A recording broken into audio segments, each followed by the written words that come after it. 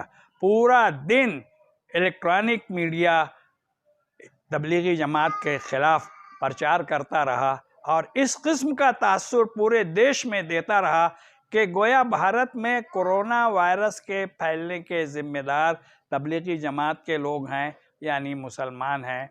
हम कुल जमाती तंज़ीम के ज़िम्मेदारान मनोवादी मीडिया की इस हरकत की शदीद तरीन अल्फाज में मज़म्मत करते हैं और सरकार से इस बात का मुतालबा करते हैं कि जो FIR दर्ज कराई गई है गैर मुसद्दक़ा ख़बरों की बुनियाद पर, उस FIR को फ़ौरन वापस लिया जाए।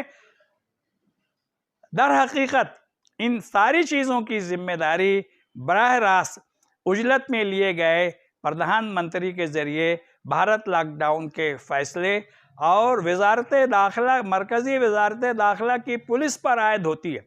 वो पुलिस जिसने ताकत के बलबूते पर शाहीन बाग को कोरोना वायरस के फैलने से बचाने के लिए, जबकि ऐसा नहीं है। वो जमात बहुत पुरानी है, 80-90 साल से काम कर रही है और उस मरकज़ में इतनी तादाद हमेशा रहती है, ये कोई नई बात नहीं है।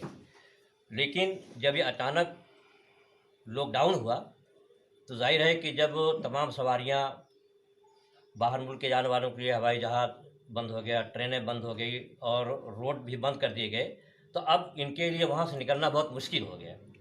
और उसके बाद भी वहाँ के जो ज़िम्मेदार थे मौलाना साहब ने, इन्होंने इंतज़ामिया से गुजारिश की कि हमको कर्फ्यू पास दिया जाए, हमको यहाँ से निकलने की इजाज़त दी जाए और आप नहीं इंतज़ाम कर सकते तो हम अपना इंतज़ाम कर लेंगे, लेकिन हुकूमत हमको इसका परमिशन दे। लेकिन इंतज़ामिया ने उस बात को छुपाए रखा और बाद में जब वहाँ से कुछ 1-2 मरीज़ मिले या किसी का इंतकाल हुआ तो उसको बाद उस पूरे मामले को इस तरह से रंग दे रहे हैं कि गोया ये लोग जो है जानबूझ करके कोरोना वायरस को फैलाने की कोशिश कर रहे हैं, जबकि इतनी बड़ी साजिश है एक तरह से के खिलाफ। इतना घिनौना कदम यह है कि पूरी कम्युनिटी ने, हुकूमत ने जब मुतालबा किया कि मस्जिद तक में नमाज ना हो, जुमा ना हो, सिर्फ 4 लोग रहें, हर तंजीम ने मुश्तरका तौर पर यह फ़ैसला किया और पूरे हिंदुस्तान पे इस तरह अमल हो रहा है कि हर मस्जिद में सिर्फ 4 या 5 लोग नमाज़ पढ़ते हैं, बाकी सब लोग घरों में नमाज़ पढ़ते हैं। तो यह उसका पालन करने वाले लोग हैं। लेकिन हुकूमत ने क्या किया कि अचानक जब लॉकडाउन किया, ये निकल नहीं सके, उनकी मजबूरी थी। अब ये मजबूरी सिर्फ इनकी नहीं थी, पूरे हिंदुस्तान में इनका मुशाहिदा करते हैं कि लाखों लोग मुख्तलिफ़ शहरों के सवारी न पाने की वजह से जो मज़दूर थे इधर काम करते थे मुख्तलिफ़ सूबों के, वो फंस गए। अब हुकूमत की ये एक तरह से बदनामी हो रही थी कि इन्होंने कोई पहले से इंतज़ाम नहीं किया, अचानक लॉकडाउन कर दिया। अब लोग बेचारे भूखे नंगे, बच्चों को लेकर के, औरतों को लेकर के, सर्प गठरी लेकर के हज़ार हज़ार मील का सफ़र पैदल तय कर रहे हैं। उसमें भूखे हैं, कितने भूख से गिड़गिड़ा रहे हैं।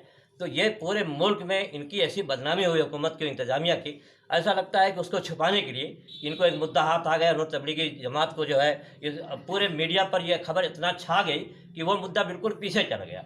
जबकि आप देखिए कि उसी वक्त इस ऐलान के बाद ये जो मध्य प्रदेश में चीफ मिनिस्टर का जो है शपथ समारोह चल रहा था, एक भीड़। आप देखिए कि यूपी में चीफ मिनिस्टर योगी साहब जो है वो मंदिर में जाके पूजा अर्चना कर रहे हैं पूरी भीड़ के अंदर। अब इनका तो असल में बहुत सारे हॉस्टल में लोग फंस गए, अब वैष्णो देवी में फंस गए, अब दूसरी जगह जो लोग फंसे हुए हैं। तो इस मीडिया का दोगलापन इससे जाहिर होता है कि उनको कहते हैं कि वो लोग फंसे हुए हैं और ये जो बेचारे फंसे इनको कहते हैं कि छुपे हुए हैं।